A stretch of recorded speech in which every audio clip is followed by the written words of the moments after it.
17 pregnant nurses on one unit made national news. But behind that feel-good story is one CNO who is managing staffing, culture, and engagement who made all of this possible. And she sat down with us to talk about all of it, including one controversial staffing model that is blowing up right now. It sure is, and she had some opinions to say about it. So let's get the facts straight. Get your facts straight. Lisa, welcome to our channel. We're so excited to have you here. We have some viewers that are excited to talk about a situation that's going on in your facility. And so this situation was widely shared, a report from featuring hospital over the nursing department, Miami Valley Hospital. And there's a labor and delivery unit there that we came across in the report, and we were interested immediately about the content itself. And then I realized that you and I have a connection. So before we go into who you are and what you do, could you explain what's going on in this labor and delivery unit and kind of give us a short history and what's going on right now? Yeah, so we have 20 nurses now. The story originally was 17. We have 20 nurses, 20 nurses at one time that were pregnant. That is insane. Wow. It's insane. Yeah. Right? 3 of them have already delivered, and the last will deliver in February of 27. So it's this baby boom season that we're having at Miami Valley Hospital. It's one of the premier system hospitals. That is pretty incredible. So I said 3 of them have already delivered, and we've got them spread out over the next several months. So for context, we deliver about 5,000 babies on that unit annually. So it's a very busy department. It's a big department. We have 170 nurses that work on that unit. And so there's, in the scheme of things, it's a lot of women. It's a lot of nurses that are going to be off over a period of time. Yeah. But it's manageable. And what's the thing that is just so super cool about this story is the sisterhood that these nurses have found together. These are labor and delivery nurses who deliver, help others deliver babies all day. That's what they do. And now they get to experience it. Their colleagues are going to be supporting them through that. Yeah, and we as an organization get to be a part of this life-changing moment for these nurses that they do for their patients all the time. So it's just really kind of cool. That is really cool. What a fun way to have a connection that is beyond just the typical job. Yeah. And be so supportive of each other to help make sure they're going to have to step in and cover a little bit here and there, maybe not perfectly, but that's a small turnaround time. Someone's going to be on maternity leave pretty much for a while. Not the delivery, but then the after fact of how long they're going to be out afterwards. So this is like a cascading event sort of thing. Yeah. And these nurses, they want, they're wanting to support each other in having a great delivery. So they want to do it for their colleague. They want their colleague to do it for them. And so they're really helping the manager own this challenge, own this. Cool. I mean, it's not just they've not dumped it on the manager's lap and said, figure it out. Yeah. So I think it's a tribute to how the manager leads in that area, and the environment that they've created together, and the passion I think that these nurses have for what they do every day because they want to experience what they're offering to others. And to step up as a team is so cool. Yeah. Yeah. So the manager's name is Amberly Sainer. Is that right? Yes, that's right.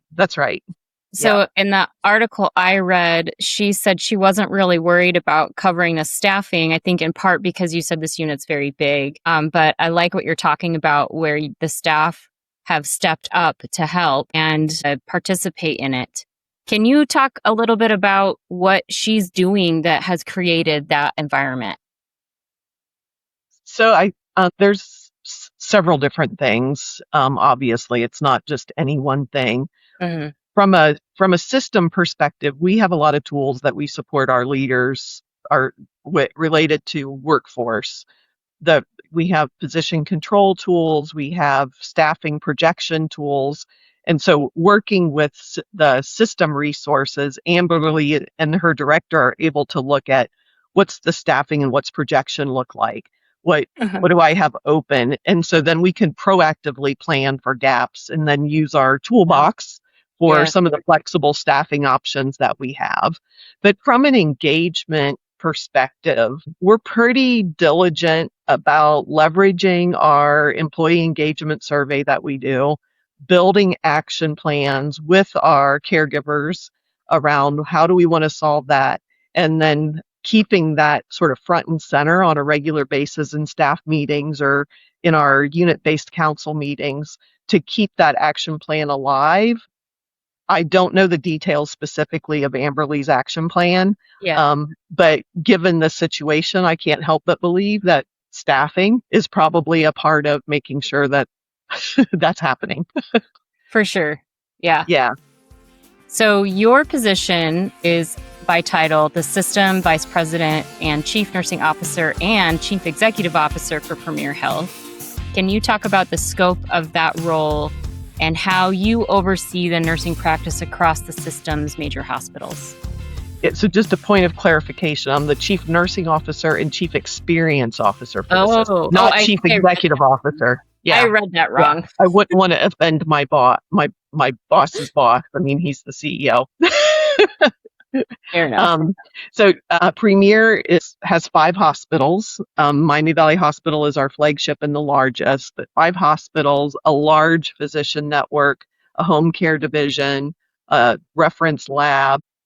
I guess those are the components of Premier. So my responsibility is both overseeing nursing practice in all of those settings, as well as strategically planning for what experience we want to create for our patients and our caregivers. Trying to give the audience like what your role means, because Chief Nursing Officer has several layers of that, because you could be just Chief Nursing Officer of one hospital, but you're a Chief Nursing Officer over several hospitals. So You're kind of like, you're with the whole organization, which is, I mean, really that's probably one of the highest positions you can be as a nurse in a organization, right? Yeah. So like I said, my responsibility includes overseeing nursing practice across all of those entities, whether in the physician practice, in the home care division, or in the hospitals, and making connections. So, I mean, from my CNO hat, my big goal is building community around this nursing, regardless of where you practice, whether you're in advanced practice in the physician network, you're an LPN in one of the offices, you're a home health aide going into patients' homes, or most of our nurses, roughly we have 5,000 across the system, work in the hospitals. That's where most of them work still. But we got to make connections for the continuum for our patients too.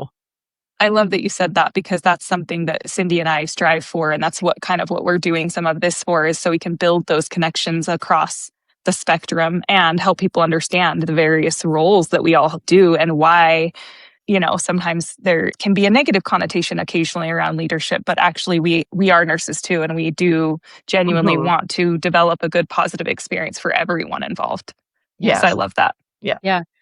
So speaking of what you're talking about, how do you stay connected to the frontline staff from this position? It gets really easy to get siloed and stuck in an office. And I mean, I'm at a director level and I feel like I have a hard time not getting stuck in my office. So I can't imagine how much more challenging that has to be for you. So how are you doing that in like your actual practice?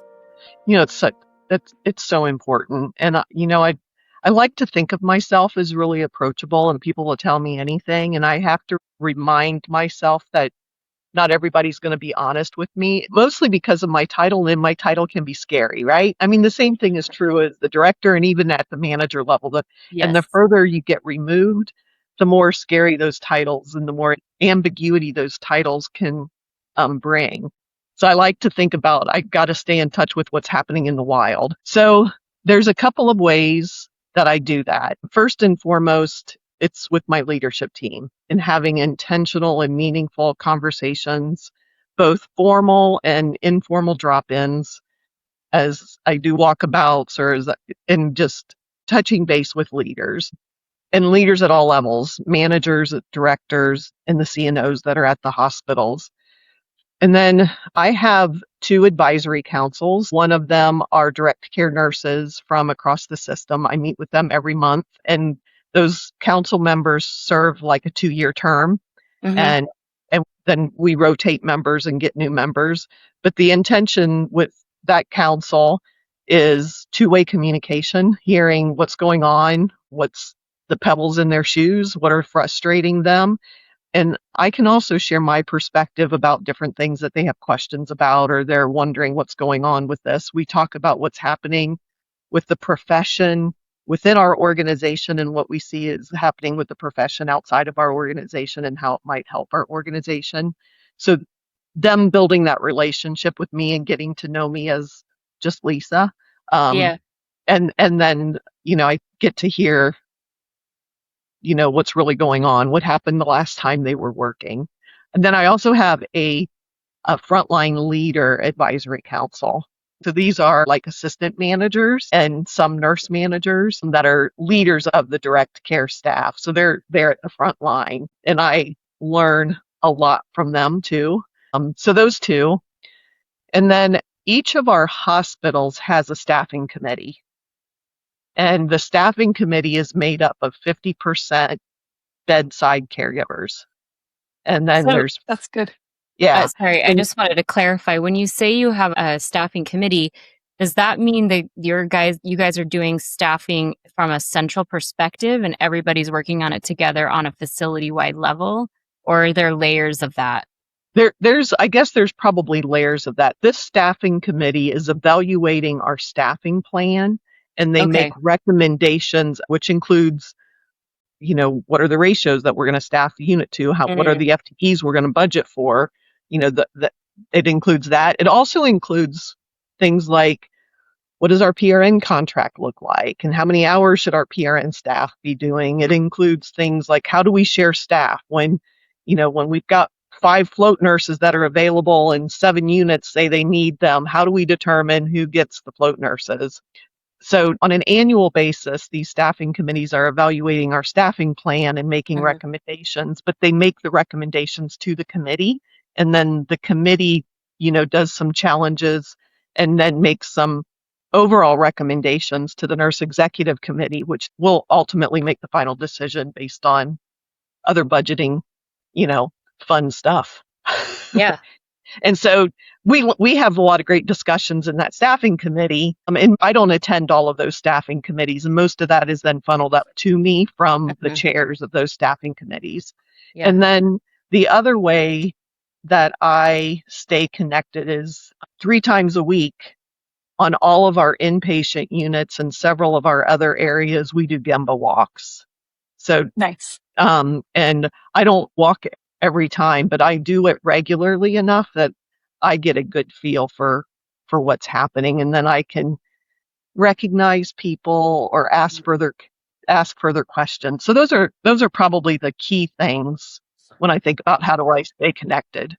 It sounds like your frontline staff then will at least recognize who you are. I know from when I was a frontline staff nurse, there was times that I had no idea who the medical director was or chief nursing officer was, so, and to have somebody at your level, I mean, I didn't even know we had a higher up CNO until I got detailed into a director position. Like, I didn't even know how the structure of our organization worked. And so I think that's amazing that you prioritize that and that the staff know who you are and where you fit in the organization, because I think that helps the frontline staff understand when decision making is happening. Yeah. And Cindy, you mentioned it's easy to get stuck in your office because, there's always a list of things to do. And so you do have to prioritize it. It sounds like that's like a core value to you. Yes. That frontline presence. And it fills my cup too.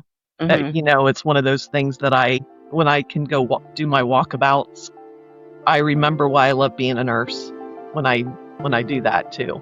That's amazing. So Lisa, when I met you, we were at AONL. We were staying in the same hotel, and we just happened, we would eat breakfast near each other, and then my colleague Melissa and you and I would walk to the conference together, which was, I don't know, 10, 15-minute walk. And so you said earlier, I like to think that I'm approachable, and I would say 100% you are. I also was so shocked when you told me the role that you held, because you came off as such a humble, level-headed person that I was like, wait, you're like up at that level. It really surprised me. Not that all CNOs at that level, I guess I haven't even met that many CNOs at that level. So, but I was pretty taken aback. And then as we prepared to have this interview, I started doing a little trying to find out a little bit more about Lisa, because we talked about the role. We had lots of great conversations, from like violent patients and staffing and magnet status and all of those things. But then I realized that you wrote this book called Ready to Lead. And I have to say, I have read about half of it, and I have been so impressed. I wish that I had a book like this when I was a new leader. And I recognize the drive and the passion in your heart that I think Teresa and I have also found. The reason we do this whole channel and this podcast is to support and help other nurses feel empowered, because going from a bedside nurse to a nurse leader is 1,000% a different skill set. Mm-hmm. Mm-hmm. Yes. And you're not really taught in school. Like, you have some leadership and some exposure, but it's not the same. And yes, we were talking about your book yesterday a little bit, and Cindy was just like, it's not only practical, but it's also just so easy to understand and to absorb. So yeah, I think congratulations, and thank you for putting your energy and heart into that. That's lovely. One of the things you said, and I underlined it, and it really stood out to me, and I think goes back to this whole like who you are as a person.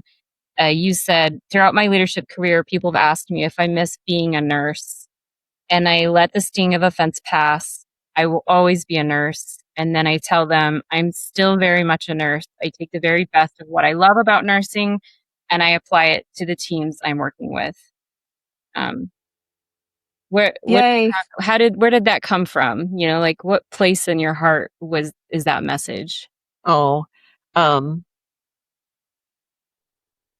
I've always wanted to be a nurse. I was nursing my baby dolls, my mom tells me, when I was 2 and 3 years old.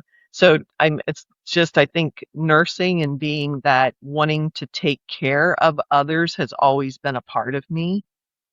And I love the leadership aspects of what I get to do now, because the things that I loved about taking care of patients, and so my clinical background was in neuro, taking care of stroke patients and spinal cord injuries and other neuro diseases and injuries. And some of the most rewarding stuff was when they could do something today that they didn't do yesterday. Whether it was something they remembered as short, or movement that they could do, and how they overcame some of the challenges that these patients were faced with. And when I think about that, helping nurses grow into leadership, or nurses grow into the potential of where they want to be in their career, it's very similar to that. It's helping them see and reach their potential. That I think that's what nurses do. That's what nurses do every day, is help patients become their best, get to their best health. And we're not curing things necessarily. That's what our medical partners are, more trained to do. We're helping patients get to their best health, or to their best selves. I imagine that working on a neuro unit where you are really helping patients make incremental change very slowly gave you a real appreciation for patients and how long it can take to actually develop a leader, and as yourself, or as if you're mentoring or coaching somebody else, which personally I've struggled with that. I'm like, why isn't it better yet? I've been working on this for 2 years. It should be fixed by now, So do you Yeah. think that that's part of it? I think, yes. I think there's probably truth there. And I think there were certain disabilities, certain injuries that were not going to be overcome. And we had to figure out how to compensate and work with the patient to compensate for them. So I think Yeah. that's the other piece of it is as leaders, we all have blind spots. As leaders, we all have things that we're not going to be good at, and spending the energy where I can make a difference versus trying to fix all my flaws. I think that's the other piece of it is how do I leverage my strengths and the things that I can do to compensate or overcome this other thing versus spending a lot of time and spinning my wheels on fixing that I'm probably never going to be good at. I love that. I love that perspective. Yeah, in your We both book, do. you actually talked about strengths-based leadership, which I agree with, and I think Mhm. I always felt like was a secret that leaders don't always know about. That Well, you really want to try to align your people that are good at the things with the things, and also what they want to do. I've seen a lot of yeah. leaders just say, "Oh, I have this project that needs to be done, and you look bored or not busy, so let's have you do it." But if it doesn't align with what they're good at and what they want to do, you're probably wasting everybody's time. Lisa, what advice would you give a new leader entering or any of us in leadership? Spend time getting to know yourself. Get to know why you do what you do. When the hair on the back of your neck stands up, why? Why do you respond the way that you do? How do you make decisions, and why do you make the decisions that you do? So part of that is to get to know you better so that you can show up the way that you want to show up. But the other one is discover what your purpose is. What's your core? What's your passion?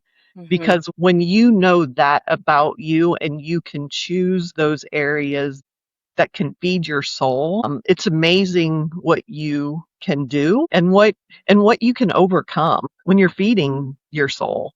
We as nurses have so many choices. We have so many choices in how we want to spend our talent. But if we can stay in touch with what our purpose is, I think it overcomes a whole lot of resilience challenges and supports our well-being. But all of that, get to know you better. That means getting feedback, being willing to hear the things you don't want to hear, because then we're empowered to make decisions on how we want to show up and where we want to show up. Yeah. Can't make adjustments if we don't know about them. Right. Something I used to tell Cindy all the time is like, if you don't give people feedback, you're not giving them the chance to make that improvement and be successful. And that's not actually kind to do to them, to any of us. Yeah. I love the concept, Lisa, because it's a very simple concept, but it's so vast as well. And, all of the aspects of what you're talking about. And I think in my experience, that has been the thing that's been able to keep me in leadership is being able to know what it is that fills my cup. There's times that I'm dealing with very complex, challenging disciplinary cases that really eat at me and make me feel emotionally drained. And even though it's more work to go do other things, like add on other things, I've learned that if I mentor people and I go do those touch points, that balances out that negativity drain. And so I've found, if I'm feeling that way, like I need to call somebody up and say, hey, let's have a mentor meeting. I need to go talk to employees that are there for, the engagement reasons and they care about the mission. Whereas, all I've been focused on is the employees that are just like those couple that are really draining and they need to go because they're really poisoning the water. Yeah. So, yeah. I said earlier that I love to go out on my walkabouts, and that's part of what fills my cup. I get to stay in touch with some of the stuff that I love. By making sure that I'm spending time there. Yeah. Going back to the staffing model you were talking about, Teresa sent me a little video about it actually this morning. I didn't even hear about it, but there is a facility on the East Coast that's getting a lot of publicity right now because they're planning to roll out a staffing model called bid staffing. And the way that it sounds like it's modeled is that a nurse will sign up for a shift and it will be at a premium pay above their base rate. Mm-hmm. And then other people can sign up for the same shift and bid like lower amounts going down.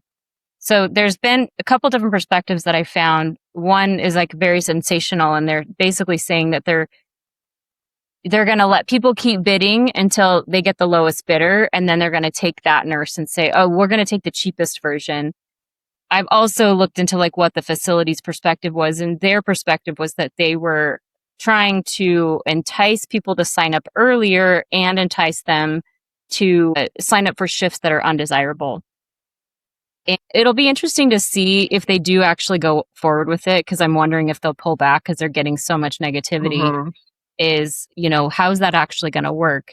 And you said before we started recording that you've heard of those concepts and you have some opinions about them. And I wonder, please tell us what your thoughts are about that.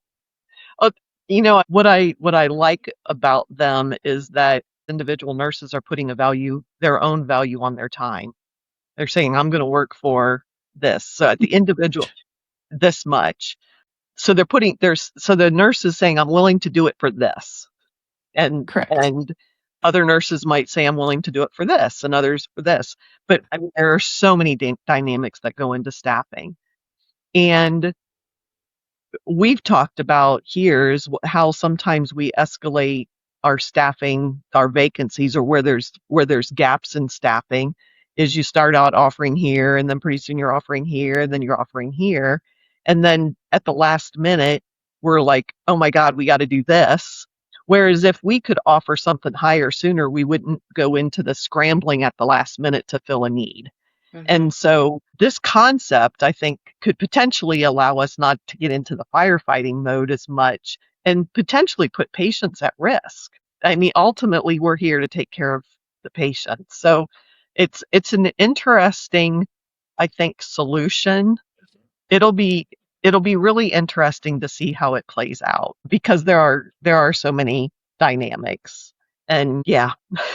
Yeah, they said in the article that they're still planning to look at skill mix and who is able to do what. It's not just going to be based on it's not just a body and a pay amount. Right. So it does not sound like as diabolical as the person who presented it did say it was. Yeah. I can also see the perception of that they're just going to take the lowest bidder and then that will help them save money. They also said they're not actually going to let anyone get paid less than their base salary. Yeah. So I think that's reassuring to me, is you don't go lower than what you're already making. Mm-hmm. You would only potentially make more for working these shifts. So, it's just another version of how media slants things and misinterprets it. But it's an interesting concept that I do wonder if they'll stick with it, because they're getting hit pretty hard with it right now. I agree with you, Lisa. I like the idea that nurses get a bid for their time, what they feel, and willing to still help and pick up the slack for our team, because I feel like that's one thing we do have with nurses. For the most part, we are all in this together. At least that's how I feel about nursing. And I love that idea and the concept of like being able to be like, I have this many years experience. I have these skills. I am more than willing to do that, but this is my time and it is valuable. And I want to get paid for what I feel I deserve. I like that thought process behind it. How to make it happen is going to be super challenging. Like you said, staffing is so complex. And it, on a single unit level, depending on the patient population that you might serve, a nurse manager's got to consider, I got to make sure I have a PELS certified nurse. I have to make sure I have an ACLS certified nurse, and I've got 3 people on orientation that I need to make sure they all have the right kind of preceptor. And so there's no way that we can just take the lowest bidder. I mean, it would be virtually impossible. Now, sometimes might it work, if all those other things are lined up, but I think it's there's way more decisions that go into it before I agree. compensation. I mean, there's going to maybe be bidders that are ruled out just because of the competency or the skill set, or it's not the right fit for this shift this day, and based on the dynamic that's happening. Oh, great. Staffing is complicated. Well, So complicated. amen. That's the biggest challenge that any of us face, right? There's always another idea and another layer to try to figure out how to make it work better and how to meet the needs of the patients and the staff that are doing it. It's super complex, and there's no perfect one way. I think like the ideas of, agency and staffing and bids, and like there's always some sort of bonus or option that there's out there. So how can we get them filled sooner is smart. Yeah. So we can proactively plan. I don't know if you went to the session at AONL this last spring, Lisa, but there was one that was the survey that they did the prior year on like what is stressing out nurse leaders the most. And it's like been ongoing. The number one stressor for leaders right now, and has been, is staffing. So it's such a hard thing to try to tackle. Well, most of our nurses work for schedule and pay. They like their job too, but those are the other two components that usually drive certain types of nurses and various things. Obviously, many of us are in it for a good reason, but that's one of those. Okay, well, we're going to wrap up here. It's been so fun to talk to you, Lisa. I feel like I have a million more questions I could ask you. But I appreciate your time and taking this out of your busy day and work week. So you work for Premier Health, and you have your book, this great book that I recommend everybody check out. And you have a consulting business. So if viewers want to look you up or reach out to you, how can they get a hold of you? So if you want to learn more about Premier Health and what's happening in the great baby boom, my work email is lmgossett@premierhealth.com. And if you're interested in learning a little bit more about my book and those kinds of things, you can also reach me at lisa@gossettinsights.com. Okay. And we'll put that in the description when we publish this video. Awesome. It was great talking with both you ladies as well. Oh, and thank you so much for just taking the time and sharing your knowledge with us. That's awesome. We appreciate it. Yeah. And I hope to see you at AONL next year. Me too. On my birthday. About which hotel you're going to. Yep. Teresa, we can celebrate your birthday. Yeah, maybe we can. Let's do it. There we go. All right. Thanks, Lisa. You guys have a great afternoon. Thanks. You have a good evening. Bye. Bye. Wow, that was incredible. Lisa, when she was talking about why she does what she does, I could just feel and see the emotion and that passion in her eyes. It was contagious. I also felt like it was so incredible. One of the things that really stood out for me is her desire to stay connected, which is exactly what we're trying to do. We want to connect. We want to improve and increase our level of connection, not just where we work, but across the nation if possible, in a similar fashion where Lisa is able to connect with 5 hospitals. Like, it's incredible. She creates that culture. It's so impressive that she's able to do that at such a high level of leadership, and that she's able to stay grounded and down to earth.